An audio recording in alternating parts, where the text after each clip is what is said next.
కర్ణాటక కాంగ్రెస్ లో ముసలం మొదలైందా? కొత్త ప్రభుత్వం ఏర్పడిన కొద్ది రోజులకే మంత్రి రామలింగారెడ్డి రాజీనామా చేయడం రాజకీయ వర్గాల్లో ప్రకంపనలు సృష్టిస్తోంది. శాఖల కేటాయింపుపై అసంతృప్తి, నాయకత్వంపై ఆవేదన ఈ రెండూ కలిపే ఆ నిర్ణయానికి కారణమయ్యాయనే ప్రచారం జరుగుతోంది. ఈ పరిణామం ఇప్పుడు రాష్ట్ర రాజకీయాల్లో హాట్ టాపిక్ గా మారింది. అయితే రామలింగారెడ్డి బాటలో మరో ఇద్దరు మంత్రులు ఉన్నట్టుగా ప్రచారం జరుగుతోంది. మునియప్ప, కేజే జార్జ్ కూడా రాజీనామా ఆలోచనలో ఉన్నారని కర్ణాటకలో ప్రచారం జరుగుతోంది.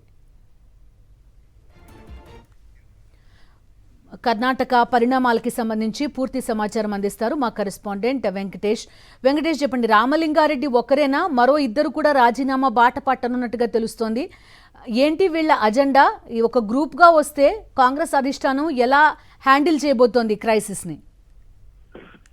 కర్ణాటక ఇంకా కొనసాగుతుంది. గత నెల రోజుల నుంచి మనం చూస్తున్న ముఖ్యమంత్రి పదవి కోసం డీకే శివకుమార్ చేసినటువంటి ప్రయత్నాలు ఫలించి ఆయన ముఖ్యమంత్రి అయ్యారు. కానీ ఆయన నియమించినటువంటి మంత్రుల్లో మాత్రం తీవ్రమైనటువంటి అసంతృప్తి వ్యక్తమవుతుంది.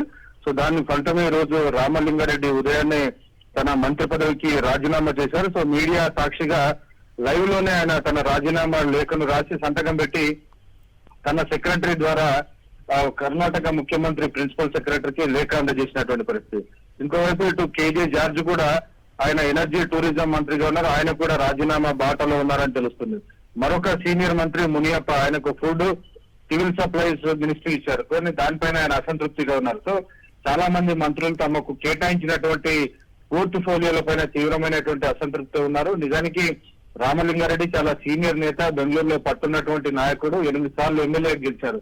సో ఈ సీఎం కాకంటే ముందు డీకే శివకుమార్ తన నివాసానికి వచ్చి బెంగళూరు అభివృద్ధి శాఖకు సంబంధించినటువంటి శాఖ కేటాయిస్తానని హామీ ఇచ్చారు.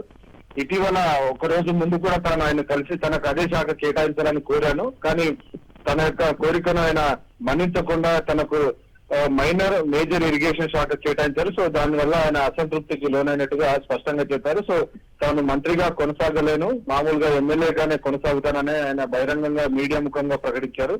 మొత్తానికి సీనియర్లకు శాఖల కేటాయింపు వ్యవహారంలో డీకే శివకుమార్ సరైనటువంటి తీరులో వ్యవహరించలేదని తీవ్రమైనటువంటి విమర్శలు వస్తున్నాయి. సో ఆదిలోనే హంసపాద్ అన్నట్టుగా ఆయన ముఖ్యమంత్రిగా ప్రమాణ స్వీకారం చేసి 2 రోజులు గడవక ముందే మంత్రివర్గ సహచరులో తీవ్రమైనటువంటి అసంతృప్తి బయటికి వస్తుంది. దాన్ని అధిష్టానం ఎలా హ్యాండిల్ చేస్తుంది అనేది మనం వేచి చూడాలి. నిజానికి ఈ శాఖల కేటాయింపు ముఖ్యమంత్రి పరిధిలో ఉన్నటువంటి అంశం.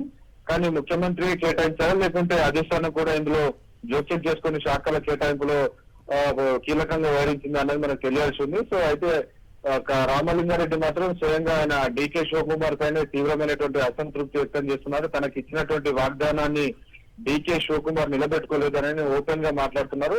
ఆయనకు కేహెచ్ మునియప్ప అలాగే జార్జ్ కూడా శృతి కలిపినటువంటి నేపథ్యంలో ఇంకెంతమంది బయటకు వస్తారనేది మనం వేచి చూడాలి. Okay Venkatesh, thank you. మరిన్ని అప్డేట్స్ కోసం ఛానల్ ను సబ్స్క్రైబ్ చేయండి. నోటిఫికేషన్స్ కోసం బెల్ ఐకాన్ పై క్లిక్ చేయండి.